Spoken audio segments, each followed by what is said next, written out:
On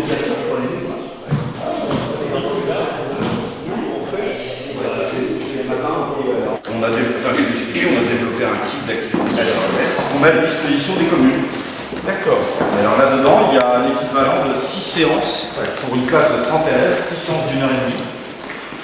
Il y a par exemple une première séance où les séance 3, la traque de perte énergétique. Voilà, alors, par exemple, les enfants pendant cette séance-là, ils ont des gommettes et des petits autocollants et ils traquent toutes les fuites d'énergie, que ce soit de l'eau,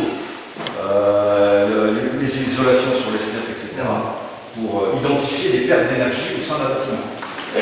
Ce soir, GRDF a eu le plaisir de remettre 3 valises pédagogiques sur les économies d'énergie à la mairie de Saint-Venant. Ces kits sont destinés aux enfants d'une petite dizaine d'années, en CM1, CM2.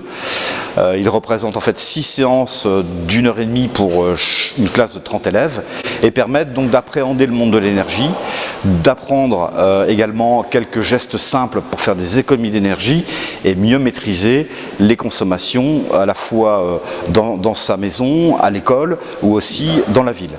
Donc on est très heureux parce que pour nous c'est une contribution de notre société GRDF finalement à l'apprentissage ludique de choses qui sont intéressantes et qui font partie aujourd'hui de l'éducation, j'allais dire au développement durable au sens large. Ces 3 mallettes aujourd'hui on vous les remet, comme Bruno venait de dire, avec 6 modules pour une classe de 30 élèves. Ces 6 modules en sachant qu'un module a une durée d'1 semaine. Alors une semaine, si bien entendu, les enfants vont travailler sur ce module tous les soirs. Si maintenant c'est 2 à 3 soirs par semaine, le module, il dure 1 semaine, il durera 15 jours ou 3 semaines. Voilà. Pour une classe de 30 élèves, au cycle 3, donc c'est-à-dire CE1, Pour chaque CE2. mallette, ça fait 3 classes. Voilà. Une mallette, 30 élèves, 6 semaines. Pour les classes de CE2, CM1, CM2. Voilà. Donc ce sont toutes, comme Bruno disait, voilà les thèmes. Il y a 6 enveloppes. Les 6 enveloppes ont chaque fois un thème différent. Les thèmes sont là.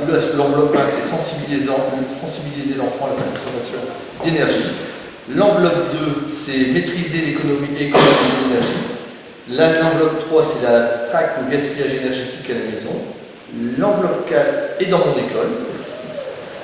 L'enveloppe 5 dans ma ville, aussi des éco-gestes dans la ville. Et la séance 6, c'est l'heure du bilan. L'heure du bilan, c'est un petit, en fait, c'est une sorte de petit examen de fin d'études, on va dire, de TAP, où la maîtresse le remet un diplôme. Pour savoir si ils ont... Voilà, tout à fait. En gros, comment ça marche l'énergie. Donc il y a cet aspect aussi connaissance. Et comment, en tant que jeune consommateur, j'apprends à économiser l'énergie. Comment j'apprends les éco-gestes. Je baisse 1 ou 2 degrés dans ma chambre. Je fais attention quand je pisse de l'eau sous la douche. Voilà, c'est plein de petits trucs concrets, mais qui restent. Et c'est l'âge parfait pour qu'ils puissent acquérir ces réflexes, même les fassent passer. Moi, en tant que maire, je suis heureux d'accueillir GRDF et son directeur départemental, c'est bien ça, hein? Tout à fait. D'accord. Pour une séance très simple. Il s'agit de faire en sorte que, grâce à ces mallettes qui sont offertes, nous puissions rendre les élèves à la fois éco-responsables et quelque part éducateurs de leurs parents. Oui. Tout aussi simplement que ça.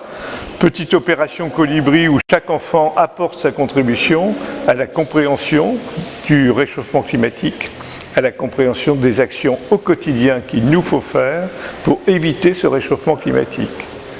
Ainsi peut-être que demain, les politiques, les décideurs économiques comprendront qu'effectivement, il y a un véritable enjeu de société.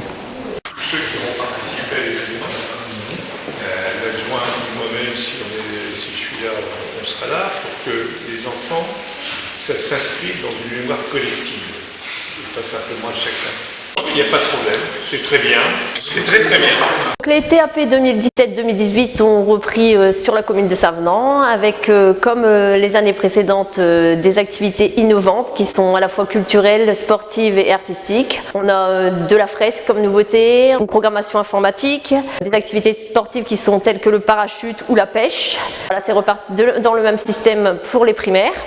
Pour les maternelles, on s'est un petit peu plus appuyé sur des points spécifiques, c'est-à-dire que les enfants sont inscrits le mardi dans une activité spécifique et le vendredi dans une autre, comme l'activité mime et théâtre, langage des signes Également, toujours des activités sportives, l'équitation, la danse moderne. On essaye un petit peu de faire travailler tous les enfants tout au long de l'année.